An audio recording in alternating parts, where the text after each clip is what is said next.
to the Open Treasury podcast, your go-to source for the latest news and analysis in corporate cash and treasury management.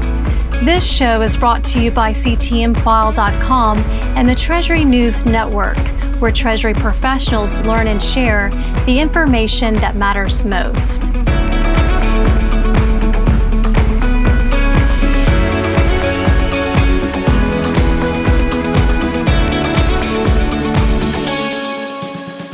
Hello and a warm welcome to the Open Treasury podcast from CTMfile. I am Pushpendra Mehta, Executive Writer for CTMfile. My guest for today is Craig Jeffery, Managing Partner and Strategic Treasurer. Welcome back to the Open Treasury podcast, Craig. Thank you, Push. It's good to be here. Let us begin our weekly review of the latest Treasury news and developments that are worth looking into a bit more fully. This week has been a busy one for finance, payments, and Treasury news. Let's get right to it. In response to Russia's invasion of Ukraine, the severe follow-on financial sanctions and stringent export controls to buckle the Russian economy, including shutting Russia out of SWIFT, has created a series of impacts. One of the implications is US banks assessing their exposure to Russia. Craig, how serious is this? I think it's minor. The World Bank indicates that Russia is the 11th largest economy in the world by gross domestic product. Some banks have come out and indicated their exposure. Citigroup indicated they had about $10 billion in loans, sovereign debt, and other assets related to Russia. Their total assets exceed $2 trillion. So this is 0.5%. So I don't think this rises to a significant level, and that's Citi. But if you look at JP Morgan Chase, B of A, their annual declarations didn't include Russia in any of their top 20 international markets from an exposure perspective. So I think this is, this was a scan to make sure that there wasn't a significant level of exposure. So banks, certainly some of the banks that we're talking about here have a low level of exposure. Now, that may be different for some other banks around the globe, but certainly some of the ones that we're looking at here, some of the trillion-dollar banks don't seem to have much in the way of an exposure. The second story that warrants a discussion is about how researchers from Technical University of Denmark, or DTU, in collaboration with KPMG's consultants, used quantum communications to securely transmit data between two computers at Danske Bank, a Denmark-based bank. The demo event marks the first data security transfer secured by quantum keys on a network outside a lab in the Nordics. Craig, is this a breakthrough in the development of digital communication and the fight against cybercriminals? It's a step on the path of, increased security. We always talk about the larger the encryption keys, the harder it is to crack, the greater the complexity. Quantum computing, quantum keys have long held the promise of both making things more complex, but also holding the opposite side of being able to crack some of the existing types of tech that's there. But I think what's important here is this practical experience of doing this outside a lab, securing a data connection outside the lab shows the move towards practical implementation of this, no matter how far off it is. But Danske Bank should be praised for doing this. I'm going to read a section of the article because I think it's relevant here. It says it well. It says the creation and sharing of secure encryption keys with the support of standard telecom fiber optics should enable banks to use in their networks and potentially in other critical infrastructures requiring security measures. So DTU used a unique method, leveraging the fundamental unpredictability and randomness of quantum mechanics as a source of certainty. And this is the key summary part. It says making data transmissions impossible to hack unless the laws of physics are violated. So some of the changes that occur indicate a level of security. Now, I never believe that's always going to be the case, but at least theoretically, it provides a level of security that didn't exist. And this is good news. Whatever we can do on the defense side is good news, worth noting, no matter how far off it may be for practical application. The third piece of news that caught my attention pertains to the B2B payment survey titled The New User Experience, Tracking the Consumerization of B2B Payments, that was jointly undertaken by Payments.com and US FinTech FIS. Craig, What does the survey tell us, and what do you think is new, concerning, or disturbing? The concerning part is part of what you said. It's the majority of financial institutions or banks said we don't do enough to solve our clients' business-to-business payments pain points, and this is a theme throughout B2B payments. This has a lot of implications across the board.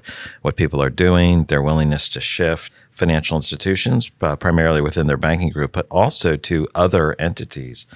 But a couple things, 64%, so just almost exactly 2/3 of banks or financial institutions were very or extremely willing to adopt new technologies, and almost a quarter, so 24%, are somewhat willing to do so. Now that seems fairly backwards that almost a quarter don't want to do this. And I think this is a significant sign. If your financial institutions aren't willing to do this, and you see the drive on the B2B side, this is going to be telling for a huge portion of their annuity business, their fee-based business. So that's significant. I think it's notable too that just about 3/4 of the FIs that were in the survey by FIS said they're working on or planning to work on several other digital solutions for their corporate clients.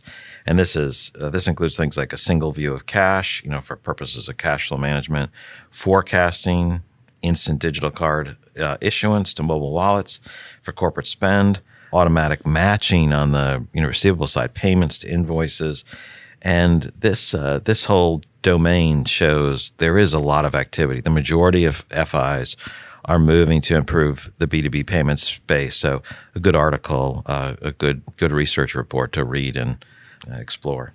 Moving forward, within the world of cyberattacks is the next story that is up for discussion, which pertains to the new U.S. cybersecurity law, wherein companies are required to report cyber attacks to the government to protect critical U.S. infrastructure. Craig, what is the purpose of this law, and what types of companies are included?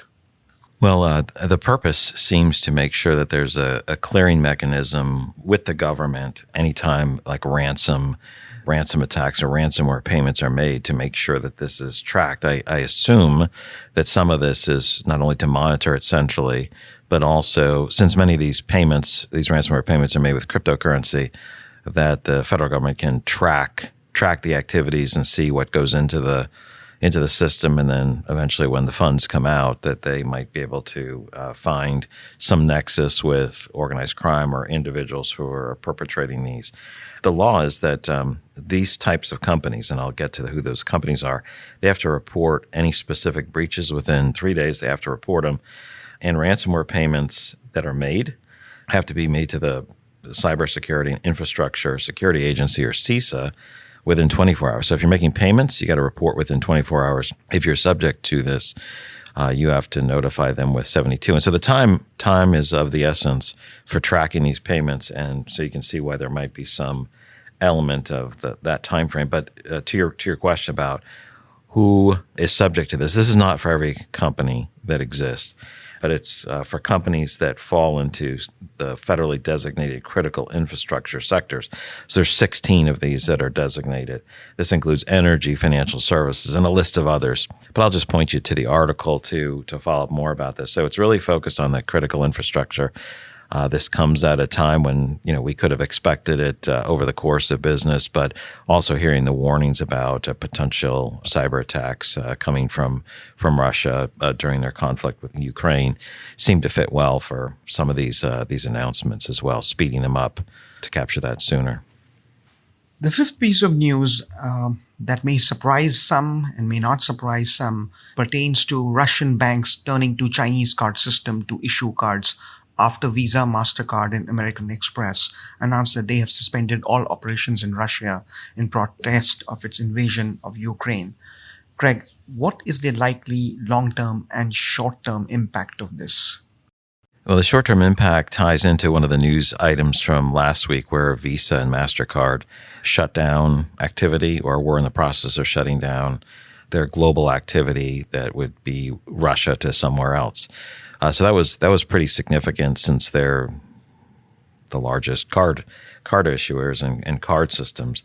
Short term, that's having a disruptive impact on Russia for sure, and that impact will magnify over time from that perspective. But as we go out longer, it's probably hard to say what will be the impact of driving more of Russia to the Chinese payment platform. Will that just create a nice bump in their scale and reach across the globe? I mean, obviously, China is a massive country in terms of citizenship, the largest middle class in the world.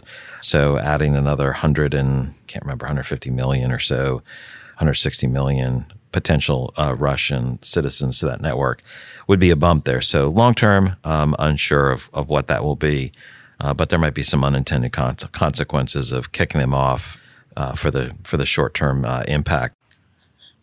Finally, Craig, what is your choice for the biggest or most important story of the past week and why? This one was hard. They all seem to be medium plus level importance to me. So I'm going to go with the cybersecurity law. And I'm not one to pick laws, but seeing how this is coming after multiple years of ransomware, the effectiveness increasing in ransomware, and responding, I believe some of this is sped up in part due to concerns about Russia's additional attacks. I think this is another way of combating both nation state as well as criminal actors. So that's my vote for number one.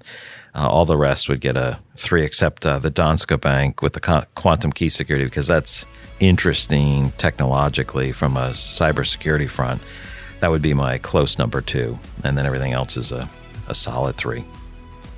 That was an engaging conversation. A big thank you to Craig and to our CTM audience for joining us on this edition of Open Treasury. Please subscribe and look in the show notes for the article links. Thank you. Thank you, Push.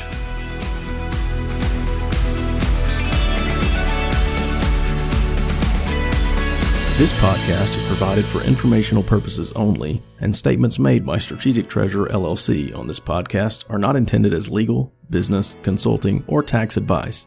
For more information, visit and bookmark strategictreasurer.com.